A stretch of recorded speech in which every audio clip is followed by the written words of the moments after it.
Nous allons dans cette vidéo voir un exemple de problème résolu de probabilité conditionnelle. Donc je vous engage là à faire une pause dans le défilement de cette vidéo pour lire le sujet et puis souligner avec un stylo les éléments importants.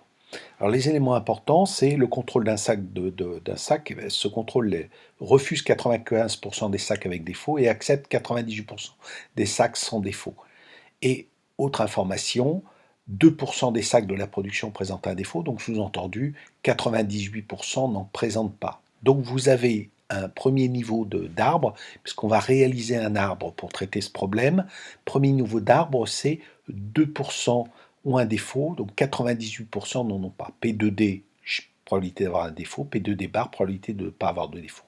Deuxième niveau de l'arbre, c'est être accepté sachant qu'on n'a pas de défaut, refuser, sachant qu'on n'a pas donc A et A bar, on aurait pu utiliser A et grand R, mais bon, A, P2, A, sachant D, etc. On complète les informations que l'on a, c'est-à-dire les valeurs des probabilités, donc 2%, ça fait 0,02, 0,98. Je vous rappelle que la somme, à chaque niveau, doit être égale à 1, donc 0,98 plus 0,02, ça fait 1. 0,95 plus 0,05, ça va faire 1, donc ça permet de déterminer la valeur manquante dans chacune des branches de notre arbre. Donc on accepte 98% des sacs sans défaut, donc sous-entendu, on refuse sans défaut 0,02. Chacune des branches correspond à l'intersection, c'est-à-dire P2D et A, défectueux et accepté.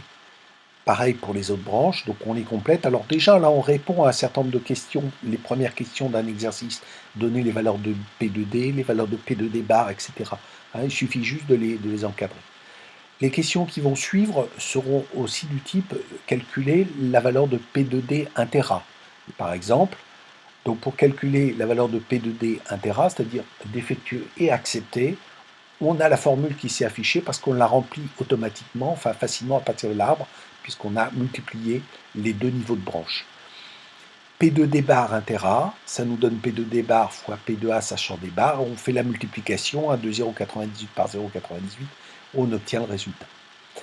Ces deux choses nous permettent de calculer P2A, puisque P2A c'est la somme de P2D intera plus P2D bar intera, et donc c'est la probabilité d'être accepté, quelles que soient les circonstances préalables, c'est-à-dire qu'on ait ou qu'on n'ait pas de défaut. On aurait pu faire la même chose avec P2A bar, et calculer P2A bar. Autre question, et qui nous permet d'inverser la probabilité conditionnelle, puisque maintenant c'est la probabilité des défectueux, alors sachant qu'on est accepté, donc on a inversé la conditionnelle, et ça c'est, on applique la formule, simplement, c'est P2D intera divisé par P2A. P2D intera on l'a calculé précédemment, P2A aussi, donc le résultat c'est 0,001. Donc voilà pour la résolution assez rapide d'un problème de probabilité conditionnelle en utilisant un arbre. Je vous incite fortement à le faire et à reprendre cet exercice.